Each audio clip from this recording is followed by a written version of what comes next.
সবার নজর আসন্ন স্থানীয় সরকার নির্বাচনের দিকে। রাজনৈতিক দলগুলো এই মুহূর্তে প্রার্থী গোছাতে ব্যস্ত সময় পার করছে। এনসিপিও ব্যতিক্রম নয়। এরই মধ্যে বিভিন্ন সিটি কর্পোরেশন, উপজেলা ও পৌরসভায় প্রার্থী ঘোষণা ও বাছাই কার্যক্রম শুরু করেছে দলটি। চলছে প্রচারণাও।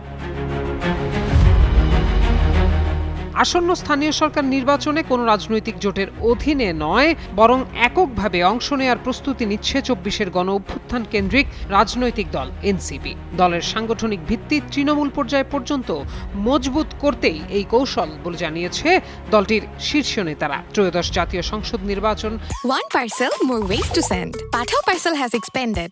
Explore the new parcel.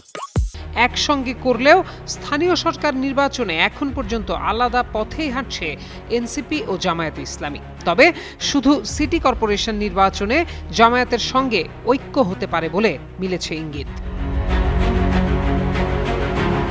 এ প্রসঙ্গে বৃহস্পতিবার এনসিপির মুখপাত্র আসিফ মাহমুদ সজীব ভুঁইয়া যুগান্তরকে বলেন, এখন পর্যন্ত এককভাবে নির্বাচন করার সিদ্ধান্ত আছে, তবে এ ব্যাপারে দুই দলের মধ্যে কার্যকর কোনো আলোচনা হয়নি। আসিফ বলেন, এনসিপি ঢাকা উত্তর ও দক্ষিণ সিটির মেয়র নির্বাচনে প্রার্থী দিয়েছে। ৫ সিটিতে প্রার্থীর নাম ঘোষণা হয়েছে, বাকি ৭টিতে প্রার্থী চূড়ান্ত করা হচ্ছে। এছাড়া উপজেলা ও পৌরসভায় ১০০ প্রার্থীর নাম ঘোষণা করা হয়েছে।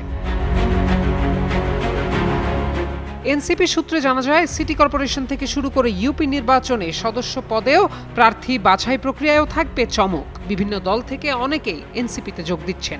বিএনপি কিংবা অন্যান্য দল থেকে বহিষ্কৃত কিংবা সরে দাঁড়ানোর নেতারাও যুক্ত হচ্ছেন।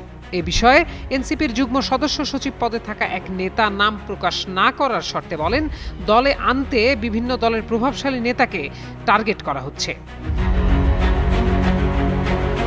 এদিকে ঢাকার ২ সিটি নির্বাচন ঘিরে ১১ দলীয় জোটে চলছে নানা হিসাব নিকাশ।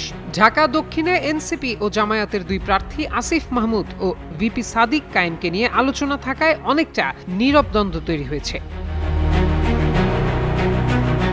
এনসিপির যুগ্ম আহ্বায়ক মনিরা শারমিন বলেন, স্থানীয় সরকার নির্বাচনে এককভাবে অংশ নিলে প্রতিটি ইউনিটে এনসিপির সাংগঠনিক ভিত্তি তৈরি হবে।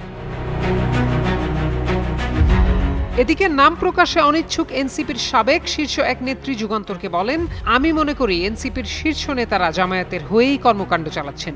দিন শেষে তারা জামায়াতের সঙ্গে জোটবদ্ধ নির্বাচনেই যেতে পারে। এমনটা হলে এনসিপি থেকে অব্যাহতি নিতে পারেন আরও শীর্ষ নেতারা। প্রত্যয় দাস, যুগান্তর নিউজ।